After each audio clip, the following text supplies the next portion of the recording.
the fuel, just see if it can. Yeah.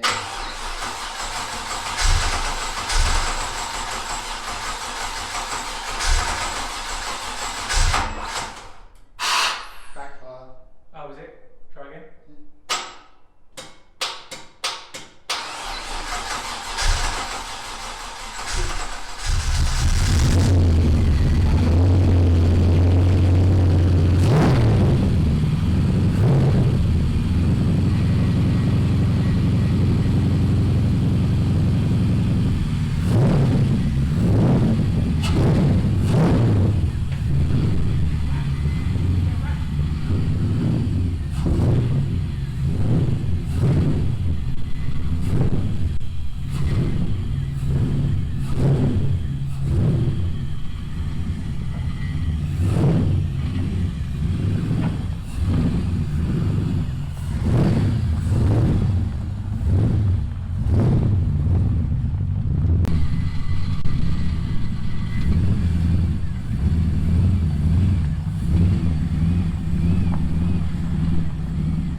What's up, guys?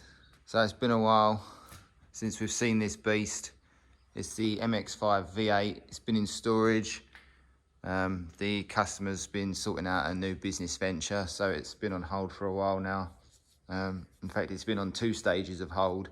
I think this time around it was nearly 13 months just sat in storage, which is a real shame, but hopefully we're back on track with it now.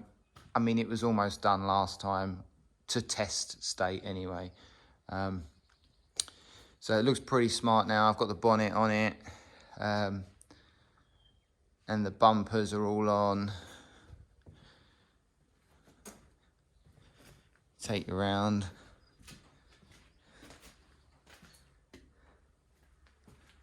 Got a lot of little bits finished off now.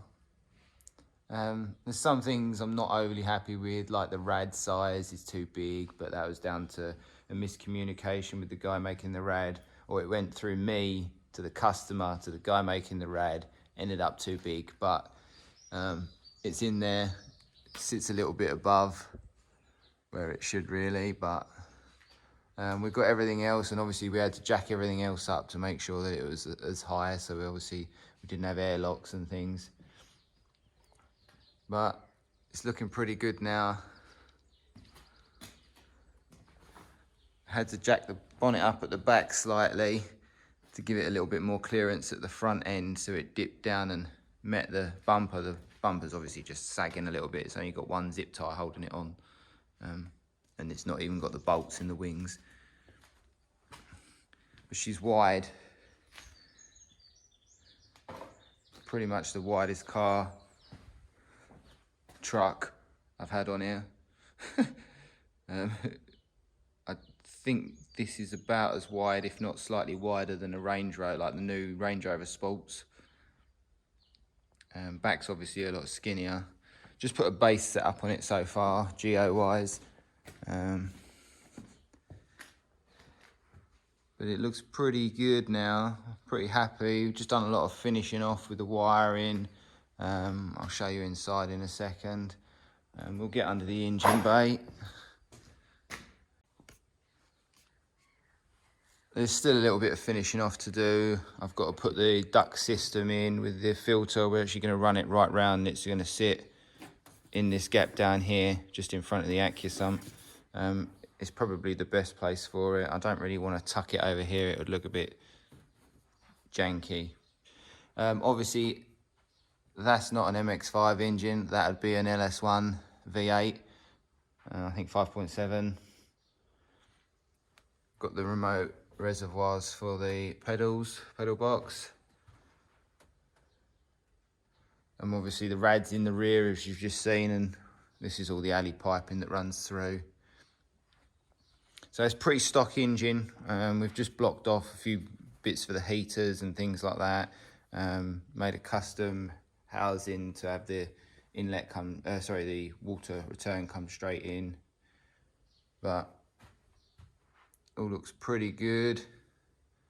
like I say, it's pretty much stock. It's even got the stock loom on it, just linked up to a Link ECU. Obviously down there you can see the Wisefab. Not a huge fan, but because of the way it's adjusted and things, you've got to take the entire arms off to make an adjustment. That is my biggest gripe ever, if you're designing something. But there you go. Seems to give a lot of lock, seems to be a lot of adjustability.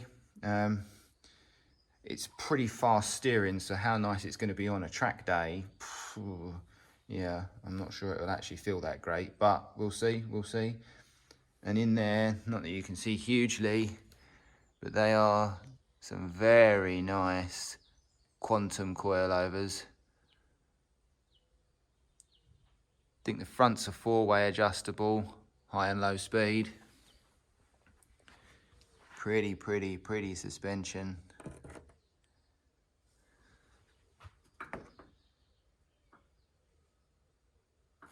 Very nice.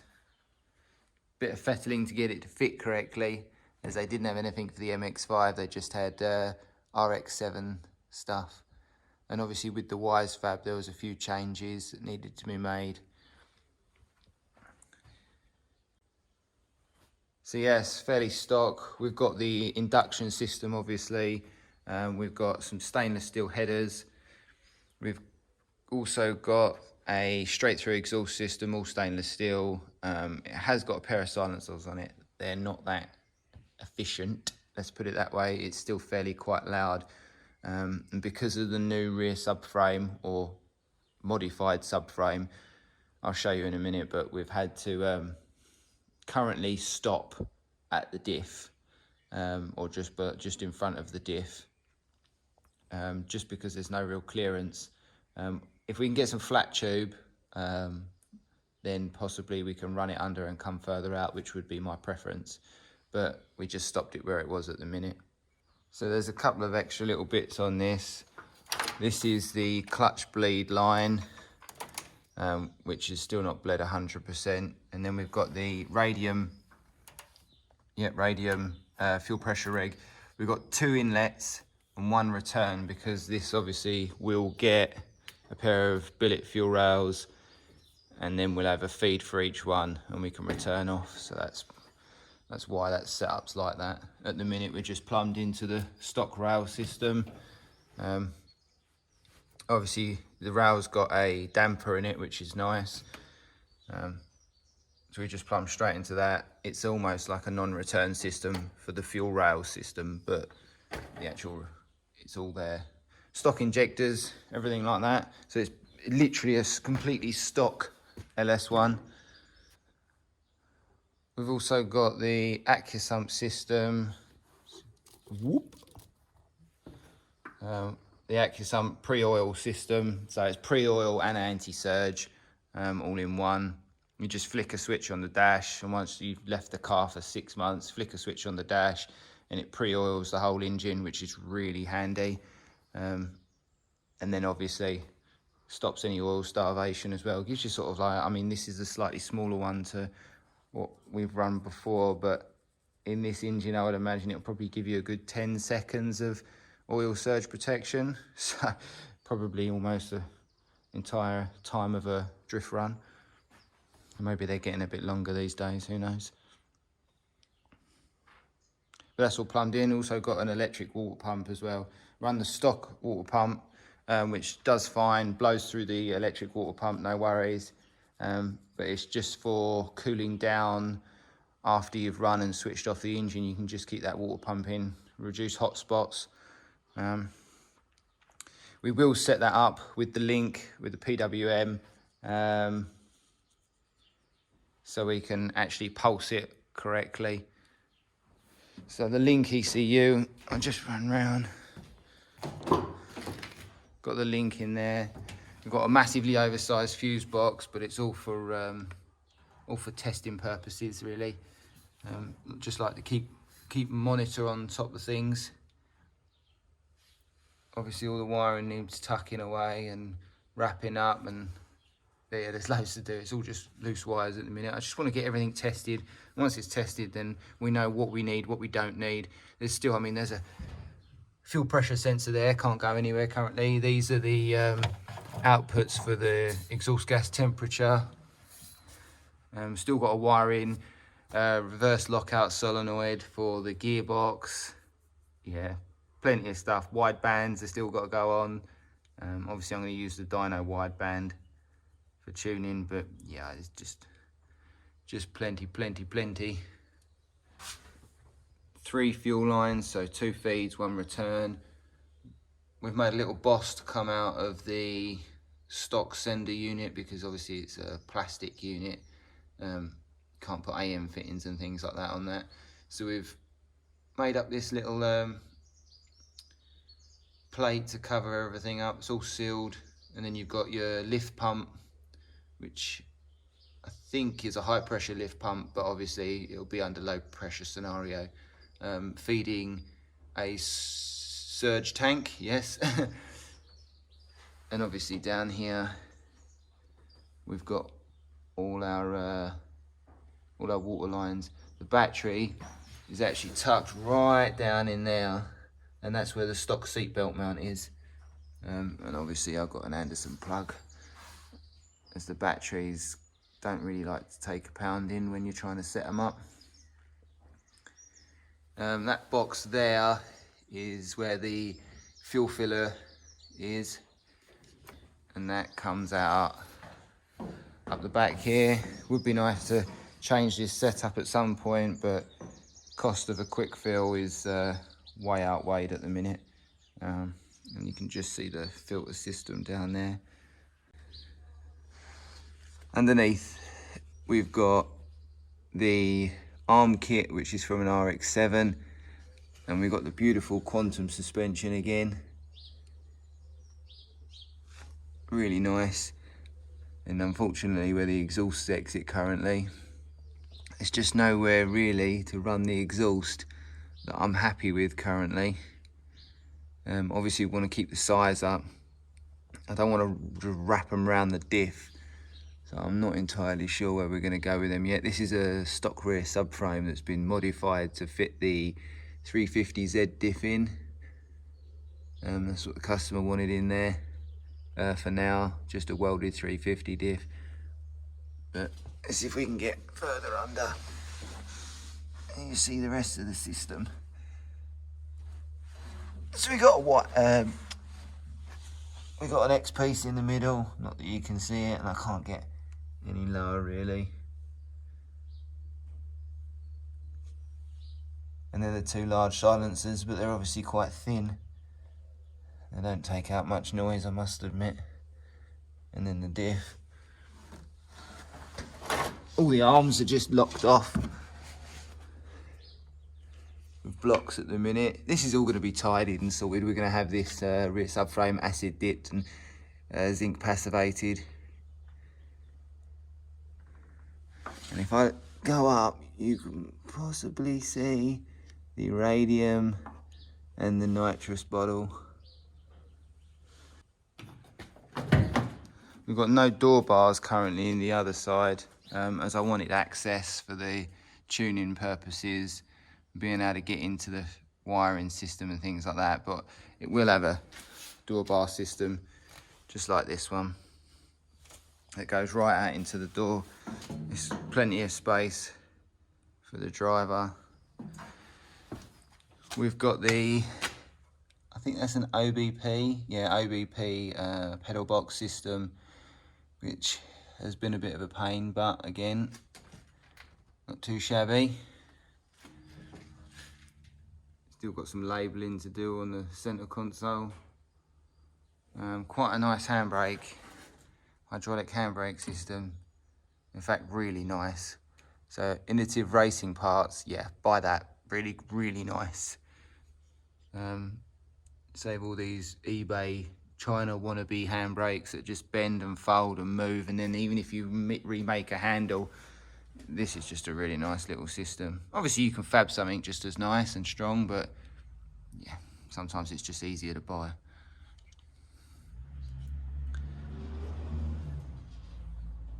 Nice little dash. I think it's race pack. It doesn't sound right. I know they do race pack, but I don't think that's what that is. Al, you know. You probably know more about the dash than I do.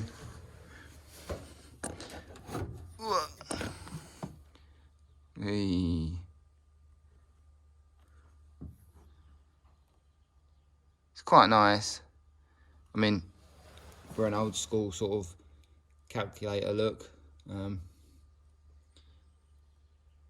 All run on high and low can, so there's no wire into it really, just a pair or four twisted pairs, two twisted pairs I think. Quite a nice dash, this sort of dash and centre console. The only thing I noticed with the dash is it started to, you can't really see, but it started to just droop a little bit in the middle. Needs some sort of strengthening rig inside, so we'll probably take this off at some point, flatten it out, and then fiberglass in some cardboard, give it some strengthening. But it's quite nice. I mean, for the cost. Motmec seats with that German brand seat belts. I'm not even gonna say it, I'll just ruin it. You got it. They're nice seat belts. The Motmec seat belts are jank, to say the least. Still running stock brakes on it.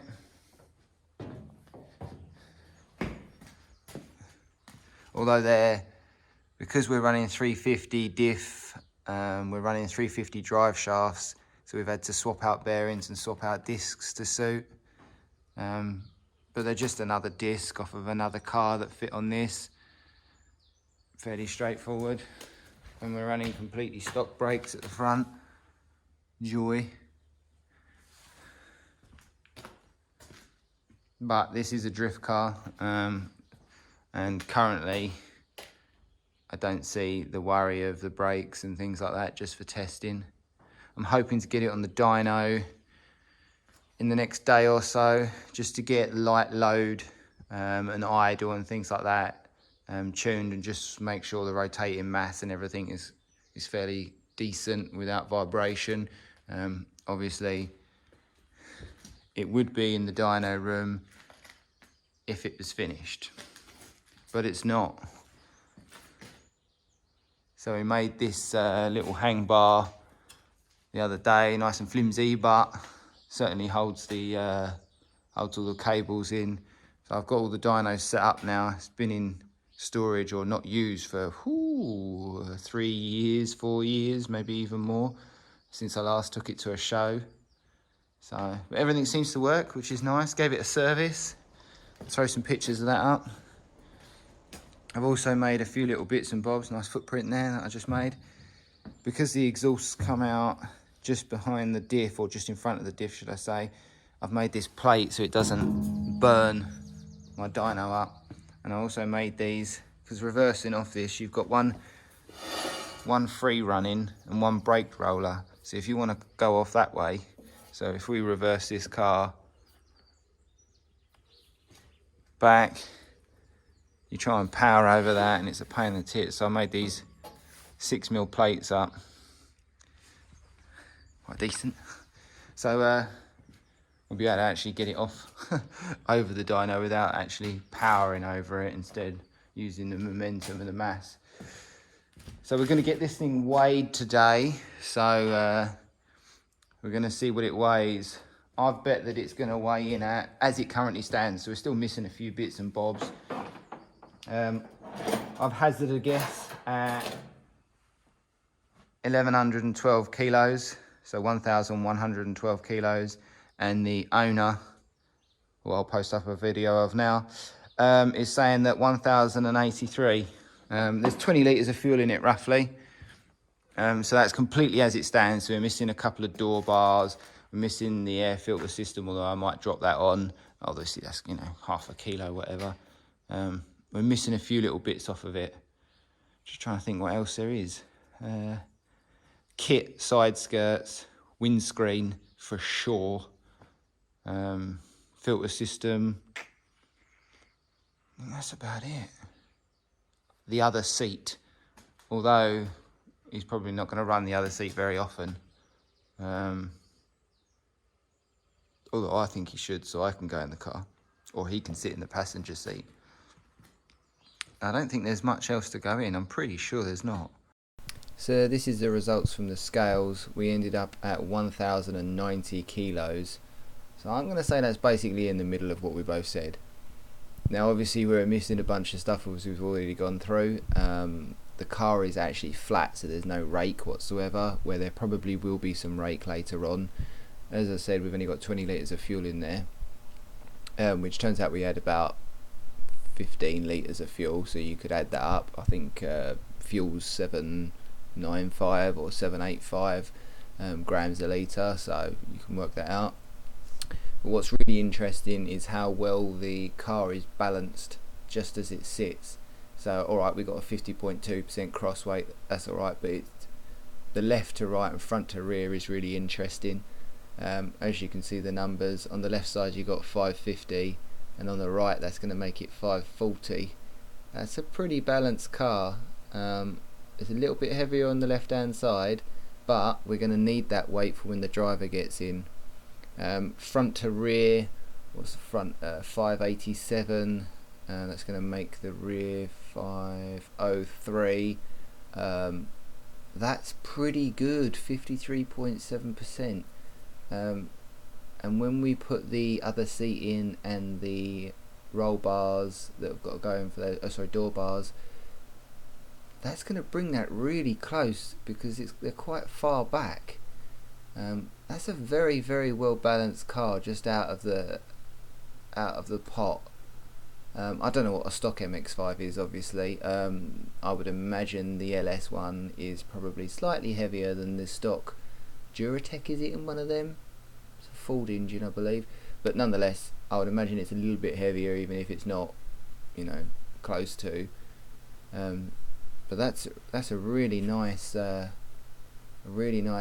out the box, and we can definitely pretty much get that wherever we want it. This is going to be a twitchy car as it is anyway, being such a short wheelbase, so we're going to need to play with the car and see how good it feels. I think it's got like a 4 or 5 kilo spring in the rear, so it's quite a soft spring, but we want the load. I want the weight transfer so we can load up the rear wheels. But that's pretty good. Obviously, if you've got any comments about that, throw it down below. Give us a like and subscribe, that really helps us out. Thanks for watching, guys. If you like the video, give it a thumbs up. If you want to see more videos, subscribe, hit that bell and get the notifications.